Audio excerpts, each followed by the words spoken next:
Alors, nous allons un peu aborder quelques voies de connaissance de soi qui nous sont proposées généralement quand on commence à faire une quête sérieuse de nous-mêmes, à la recherche de notre identité, à la recherche de notre spiritualité. Nous avons les écoles ésotériques et occultes. Parmi elles, certains sont de nature septième, carrément. Elles font la promotion carrément du désordre, hein, de la domination, vous pouvez les appeler les écoles de magie noire si vous voulez. Je n'aime pas utiliser ce terme, mais voilà, c'est un terme utilisé. Maintenant, il y a aussi ensuite des écoles que j'appelle les écoles pseudo-spirituelles. Il y a des écoles qui vous disent qu'elles sont des écoles de connaissance de soi, mais quand vous y entrez, au fait, on vous enferme encore dans un dogmatisme. Vous passez des années à croire des choses que vous n'expérimentez jamais. C'est ça que moi j'appelle les écoles pseudo-spirituelles, parce que, on l'a dit tout de suite, la spiritualité est une science. Si la spiritualité est une science, on doit pouvoir la valider à travers des faits. On doit pouvoir la valider à travers l'expérience personnelle.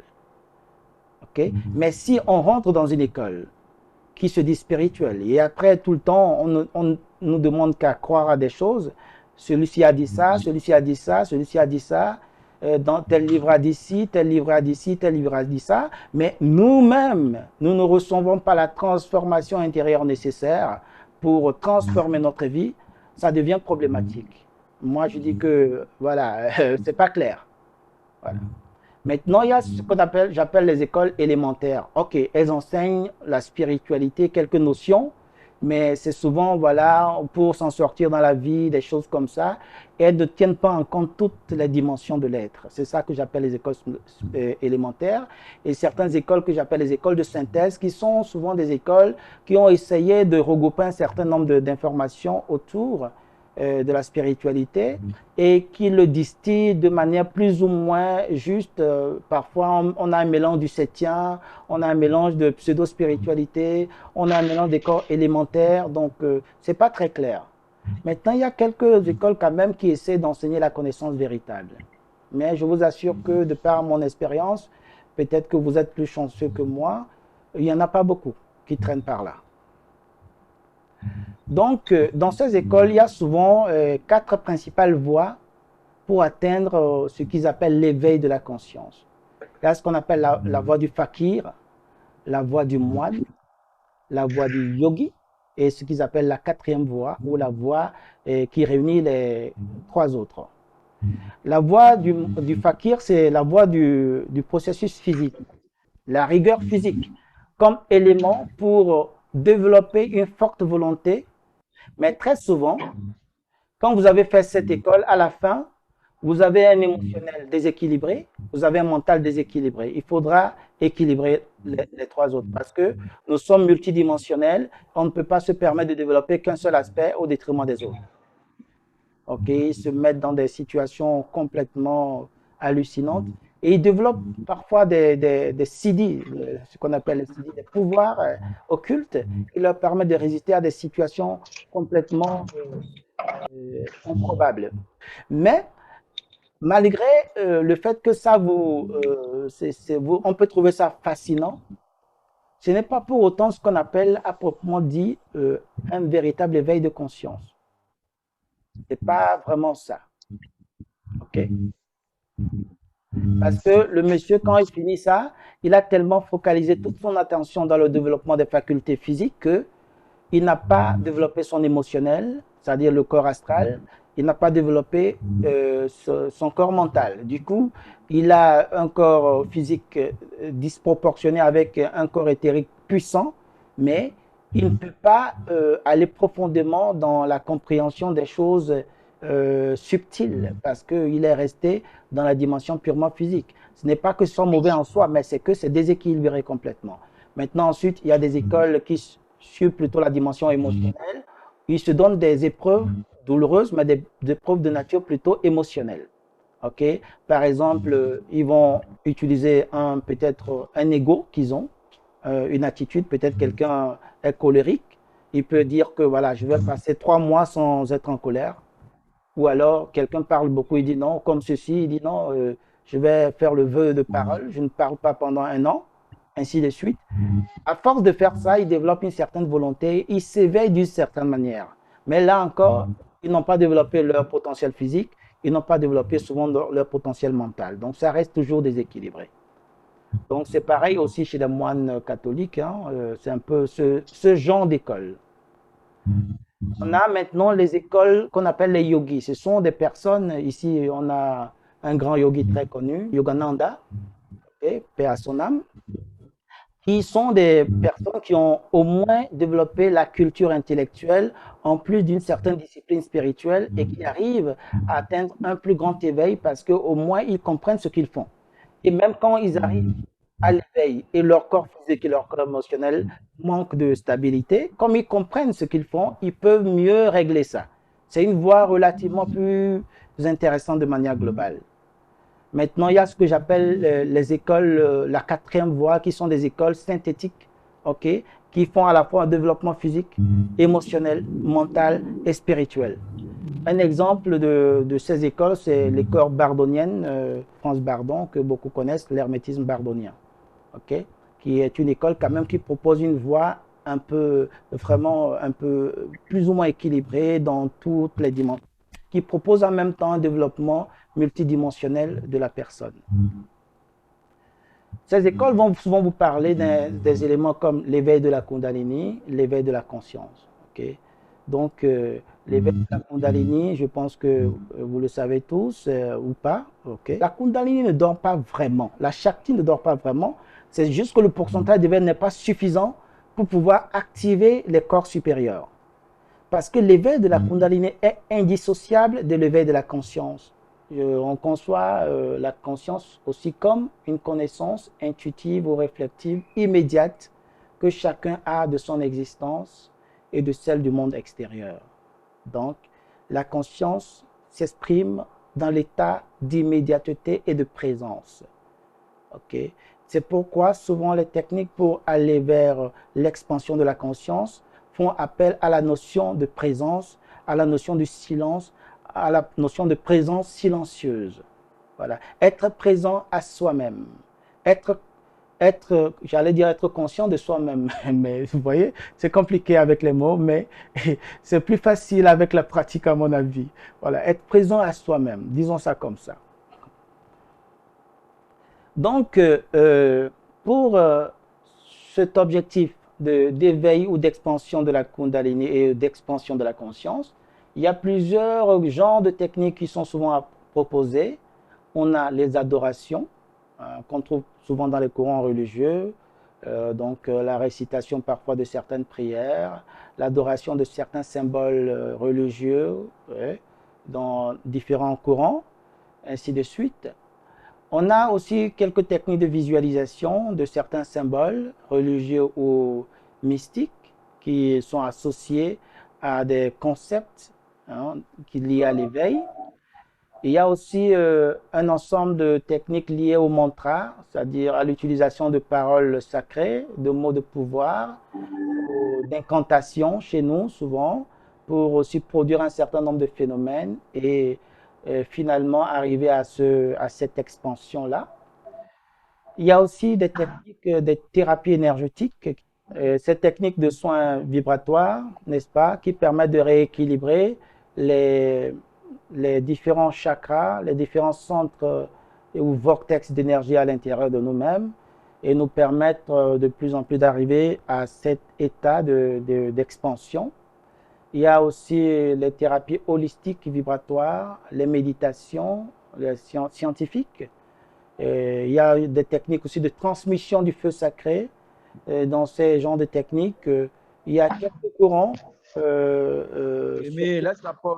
y a quelques courants, surtout en Inde, qui ont développé une telle capacité de concrétisation de l'énergie Shakti que un maître initié peut spontanément vous éveiller en vous touchant ou juste en vous regardant.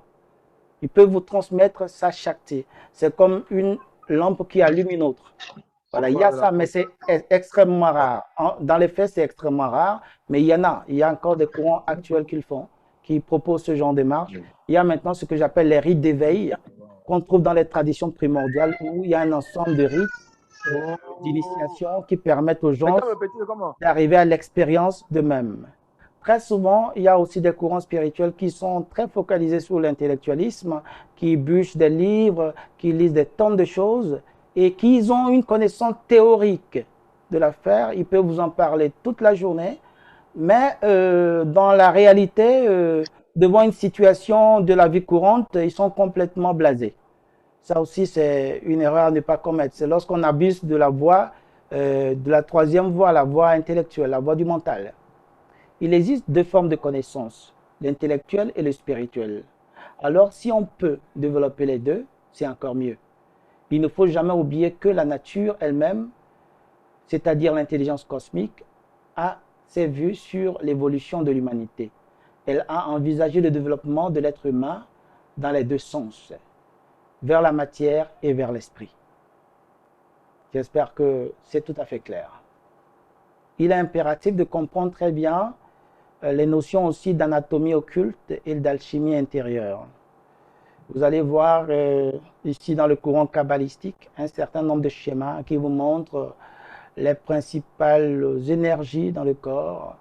Et dans la Kabbalah, on parle de séphiroth, n'est-ce pas, qui sont des centres vibratoires, qui sont aussi bien dans le microcosme que dans le macrocosme.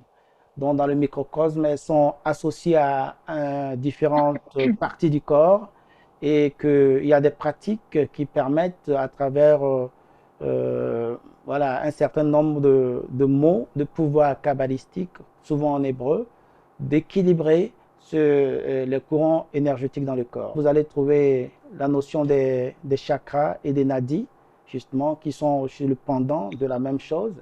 Les chakras, comme on l'a dit, ce sont des centres vibratoires.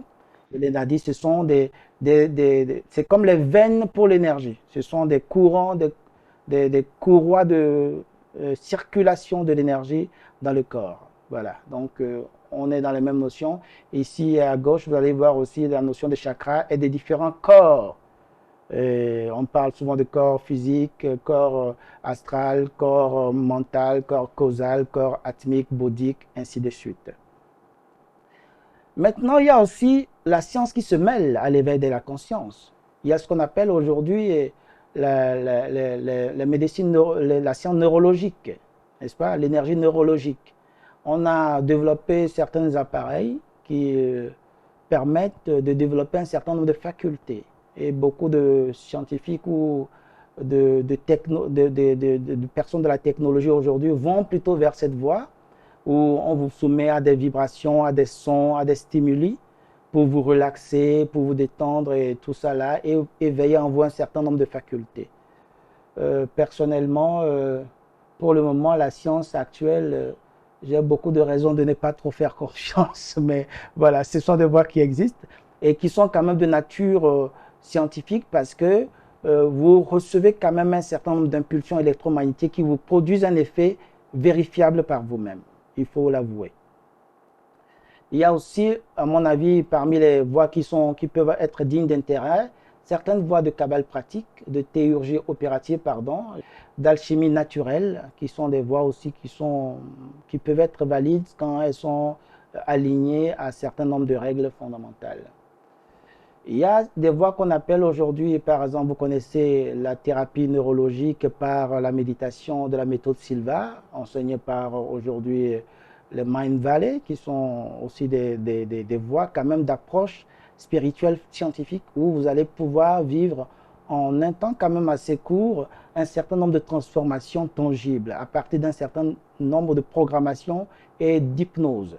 Maintenant, l'hypnose, il y a un petit détail à savoir, c'est mieux de faire de l'auto-hypnose que de se faire hypnotiser, à moins d'avoir pleinement confiance en celui qui vous hypnotise, parce que on peut faire pas mal de choses sous hypnose. Voilà, donc il faut le savoir.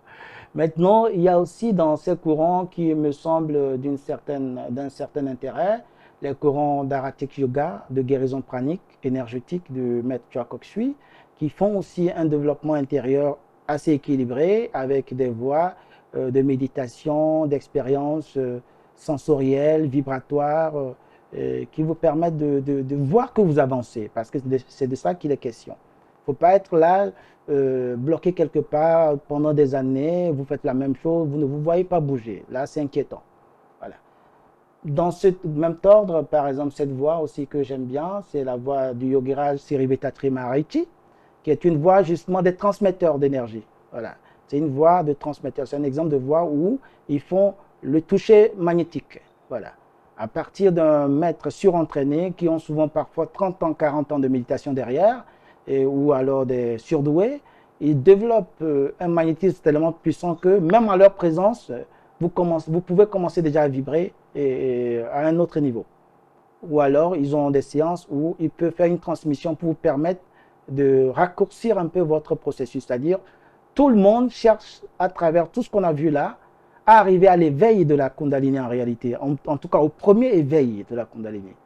Et cette voie-là, par exemple, cette voie propose un peu un raccourci parce que là où tout le monde veut aller quelque part, eux, ils commencent à peu près là-bas. Voilà, c'est une voie aussi qui n'est pas mal, mais il faut toujours trouver un très bon initiateur. Enfin bref, je ne dis pas ça. Je vous ai donné encore aucune adresse, je ne vous recommande rien. Je ne fais que survoler un certain nombre d'éléments qu'on peut trouver sur notre chemin et vous dire ce que nous jugeons être valide d'une certaine manière. Il y a les voies un peu plus traditionnelles, par exemple au Pérou, en Amérique latine, du chemin on peut appeler ça de la médecine vibratoire naturelle, okay? Où il y a des voies d'éveil qui vous permettent d'expérimenter une profondeur de vous-même en très peu de temps, en un temps encore beaucoup plus court et de manière beaucoup plus puissante même que parfois les voies de transmission par les gourous. Okay?